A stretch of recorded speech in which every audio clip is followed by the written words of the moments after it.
Gracias, diputada presidenta. Muy buenas tardes, compañeras y compañeros diputados. Yo también me quiero sumar a la discusión, también creo muy interesante que se está teniendo esta tarde, quizás densa, compleja, monotemática, pero que es parte de lo que tenemos que abordar en razón de este presupuesto extraordinario 2018, que es lo que hoy se está discutiendo. Y yo también me voy a referir a algunos de los temas que aquí se han tocado. Voy a iniciar casualmente con lo que nos ha convocado esta sesión, que es el presupuesto extraordinario del 2018,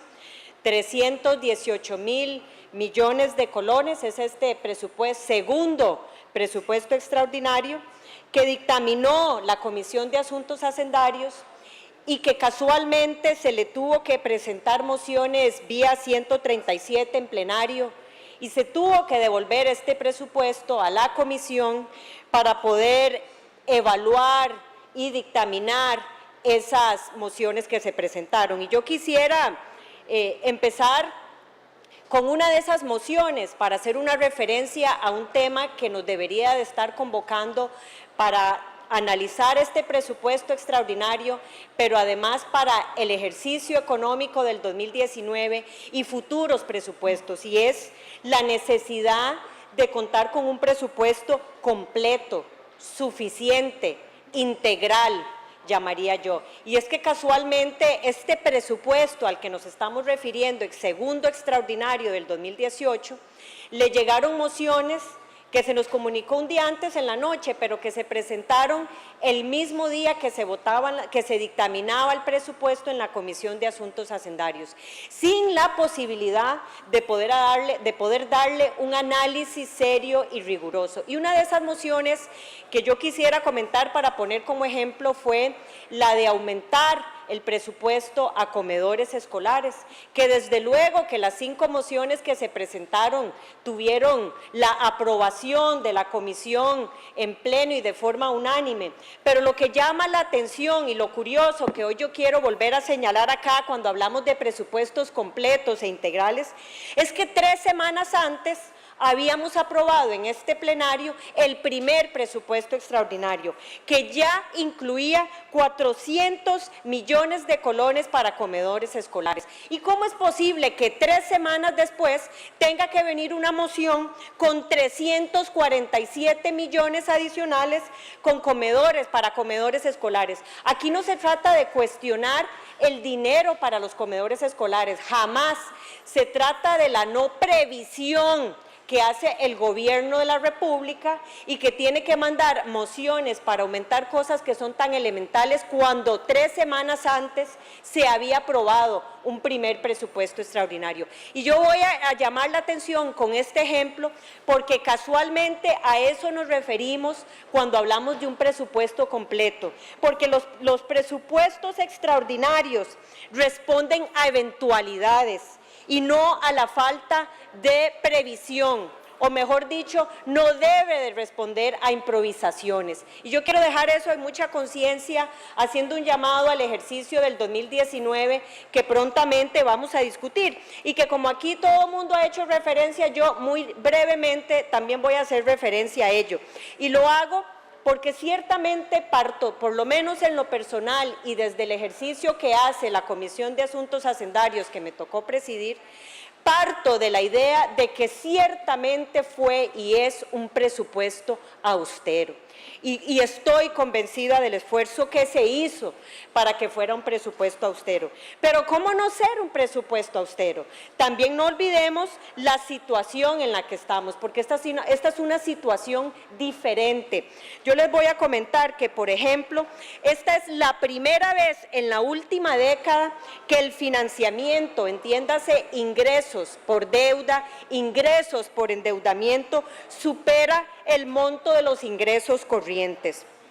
De manera tal que tenemos un presupuesto para el ejercicio económico del 2019 de 10.9 billones de colones, de los cuales 53.5% se va a dar con financiamiento externo. con más deuda y 46.5% es con ingresos corrientes. Y así lo señala la propia Contraloría General de la República. Es la primera vez en la última década que los ingresos que van a venir por financiamiento son superiores a los ingresos corrientes. De manera tal que sí, ese presupuesto debe ser austero por las condiciones en las que estamos. Pero ese tema de austeridad, de nuevo, no puede inhibir el que sea un presupuesto completo, el que sea un presupuesto suficiente y que sea un presupuesto integral. Yo esperaría que en febrero del 2019 o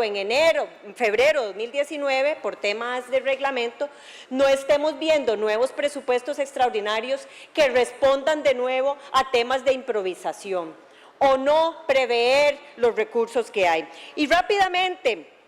de lo que se ha hablado acá y que ha hecho mucho énfasis varios de los diputados, en ese ejercicio del presupuesto 2019 recibimos 22 audiencias de diferentes ministerios que permitieron ver mucho de la línea del uso de los recursos, mucho para determinar realmente la austeridad con la que trae o cuenta este presupuesto 2019. Y también se presentaron las dichosas mociones de fondo, mociones de recorte, como se ha dicho aquí, 197 mociones de fondo, de las cuales 27 fueron aprobadas. ¿Y qué incluye estas mociones? Ciertamente yo me voy a referir con mucho más contenido el día que se discuta el presupuesto 2019. Ya el diputado Villalta me ayudó adelantando algunas de ellas, pero yo voy a hacer eco a varias cosas. A mí me parece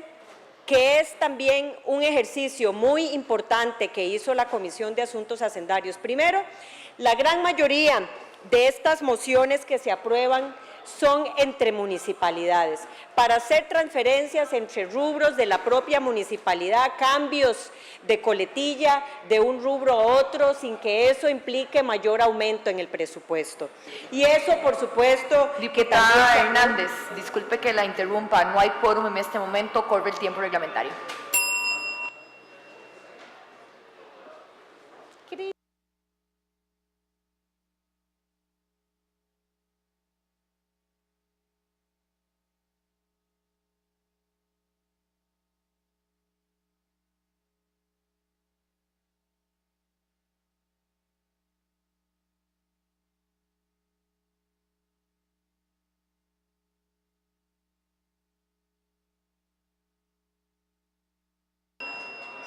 Se reanuda la sesión. Diputada Hernández.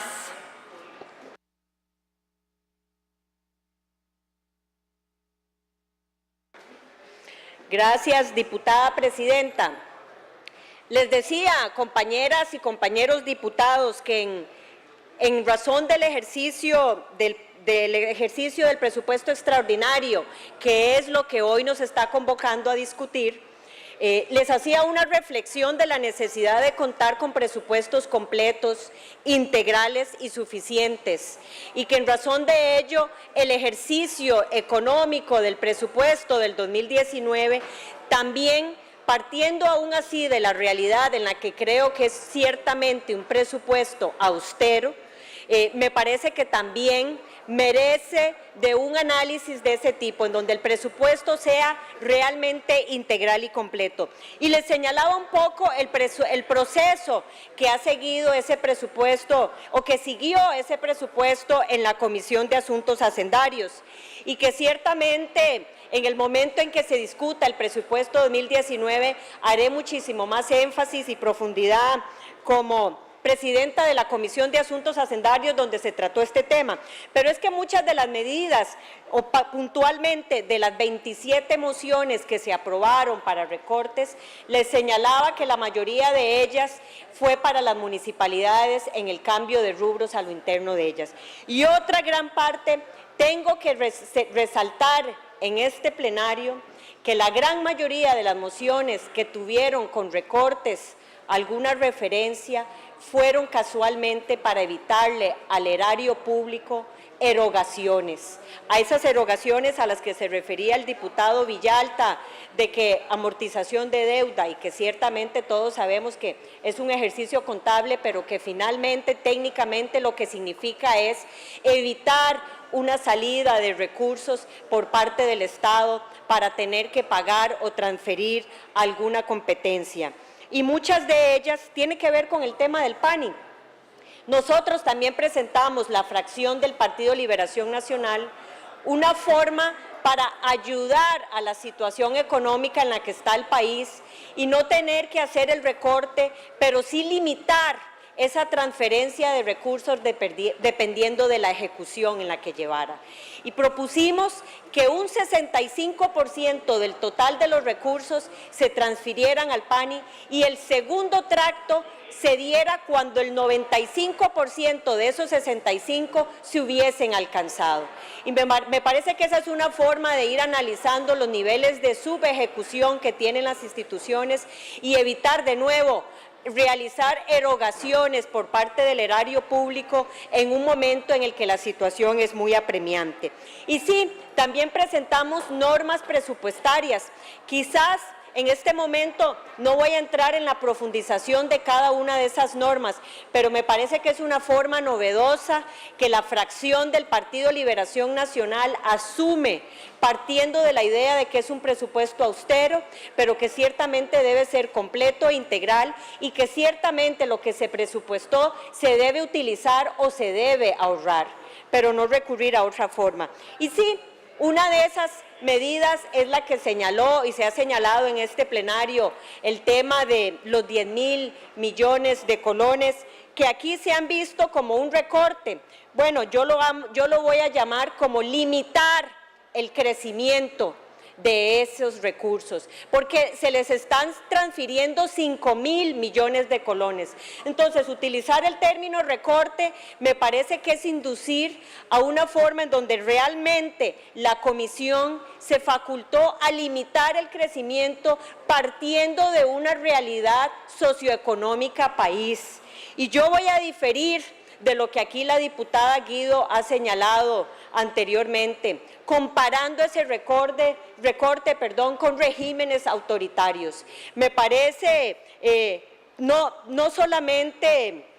una muy mala comparación, sino muy desafortunada, porque ciertamente ella hace un llamado al tema constitucional y no crear precedentes, pero es que todavía ni siquiera de forma constitucional alcanzamos el 8% que corresponde a educación, de manera tal que venir a utilizar esa comparación cuando todos nos hemos puesto, por lo menos la fracción de Liberación Nacional, sí cree genuinamente que esto tiene una directa y completa correlación con el tema fiscal. Y por eso hemos creído en la urgencia y en la necesidad de un plan fiscal. ¿Acaso la fracción del Partido Acción Ciudadana está diciendo que cree en el tema fiscal para unas cosas, pero para otras cosas no? Y le voy a decir algo también, compañeros.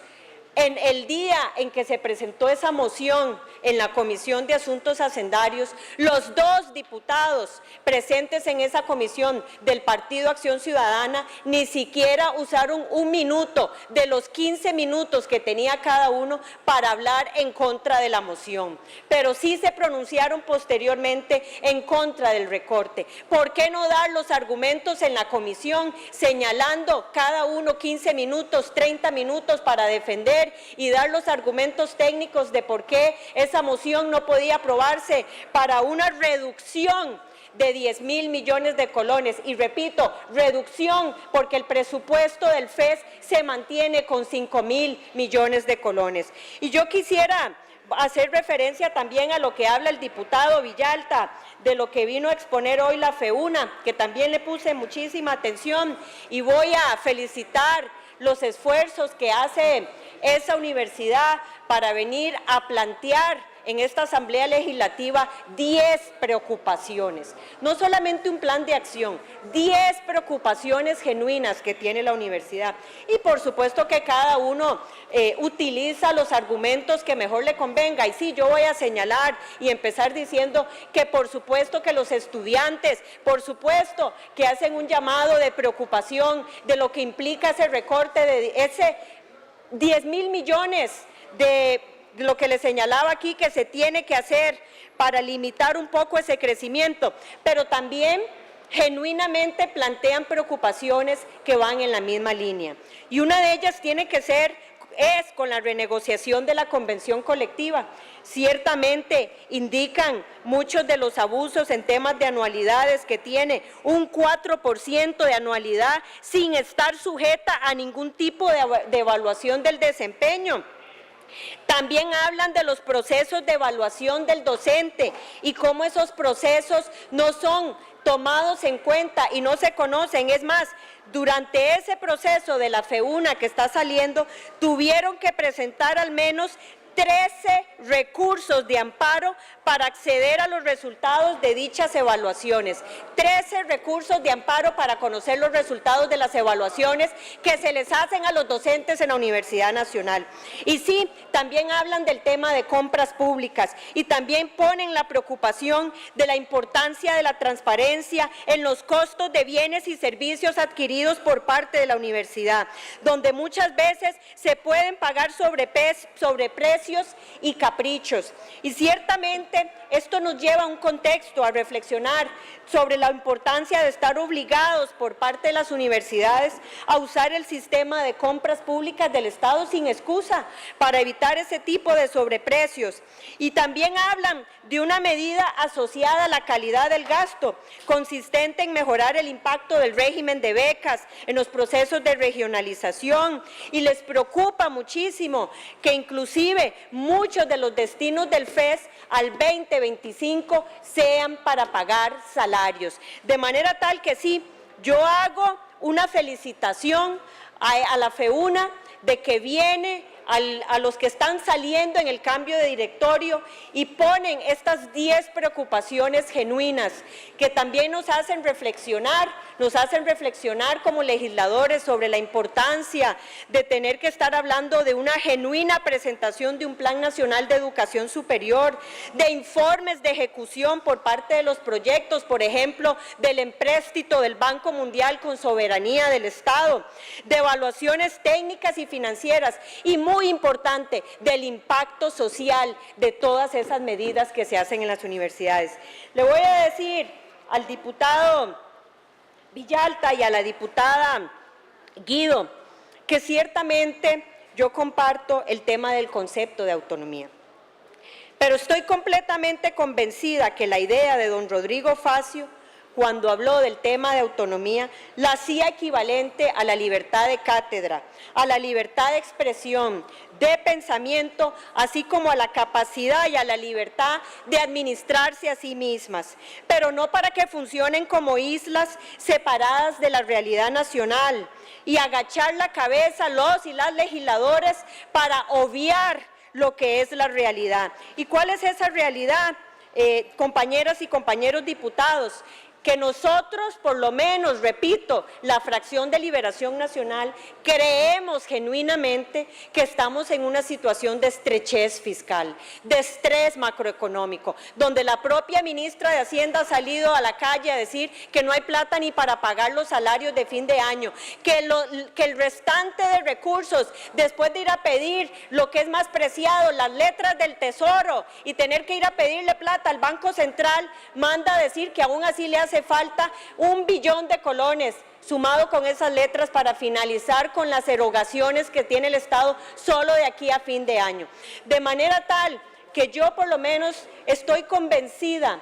de que esto no es hablar de un recorte a la educación. Por Dios, compañeras y compañeros, ¿quién quiere ir a quitarle la plata a la educación? Aquí habían un montón de muchachos y muchachas también del colegio que están con una preocupación genuina. Aquí estamos hablando de que cómo podemos salir con la coherencia de hablar de la necesidad de un plan fiscal y por el otro lado creer que no son todos los sectores los que nos tenemos que tocar la faja y creer que somos islas separadas. Yo quiero hacer un llamado de que este es un ejercicio para el 2019, que todo lo que aquí se esté aprobando es estrictamente para la ley del presupuesto del 2019. No es que se están haciendo cambios de por vida, es que estamos hablando de que la realidad en este momento debería de ponernos a pensar, por lo menos yo lo creo genuinamente, en evitarle al Estado tener que rescindir del gasto de inversión social. Y mucho de ese gasto de inversión social es de educación, pero no es el único gasto de inversión social que tiene el Estado. Hoy aquí también nos habló la diputada León, el diputado Villalta sobre el estudio reciente de pobreza, y a mí también me puso a reflexionar enormemente el fin de semana ese tema. Y yo no quisiera que el tema del fortalecimiento de los programas sociales se viese limitado con la situación país que genuinamente estamos viviendo y que genuinamente estamos creyendo. Así que yo por lo menos sí me sumo a la realidad de creer que todo lo que se hizo en la Comisión de Asuntos Hacendarios responde a una coherencia país, responde a una realidad país y no responde a caprichos ni a sacadas de clavo como se ha querido insinuar. Por lo menos ese no ha sido ni será nunca el comportamiento de esta presidencia en esa comisión ni de la fracción de Liberación Nacional por los que puedo hablar hoy. Yo también quisiera volver a reflexionar sobre el tema de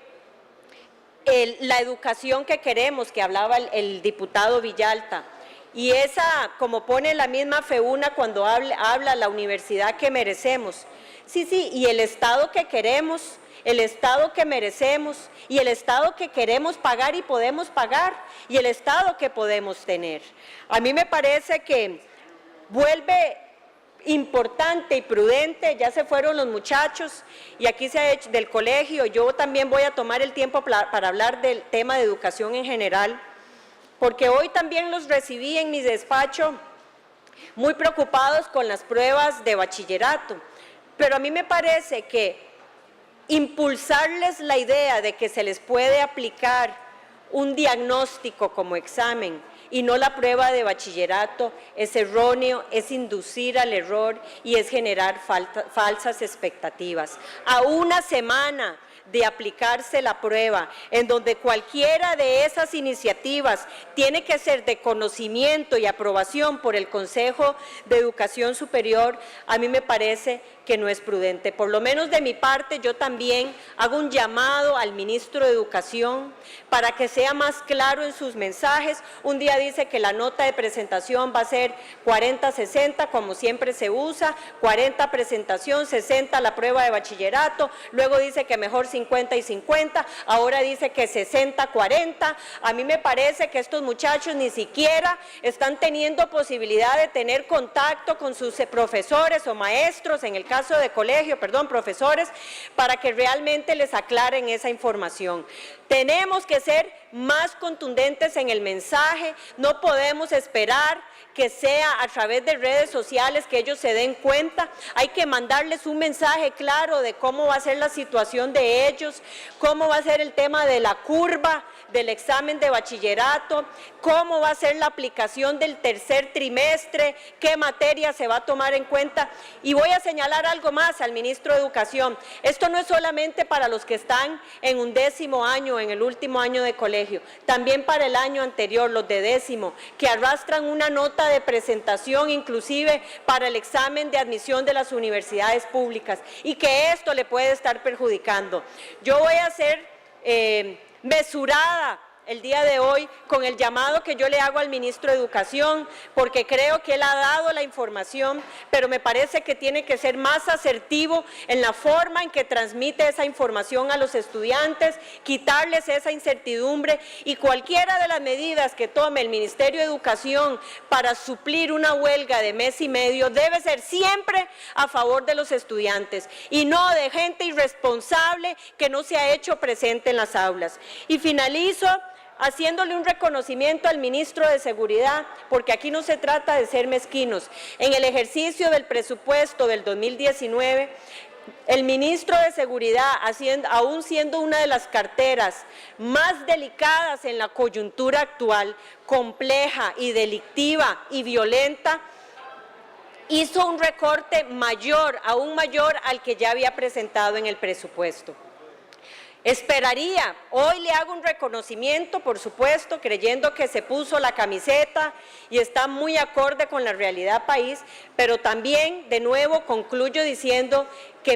es mi expectativa que todo este presupuesto austero y las medidas que se han hecho no se vengan a reflejar en incrementos en presupuestos extraordinarios el próximo año, que no reflejen eventualidades para lo que son los extraordinarios y que más bien vengan a implicar que todo lo ahorrado, todo lo austero se vaya a sumar después para no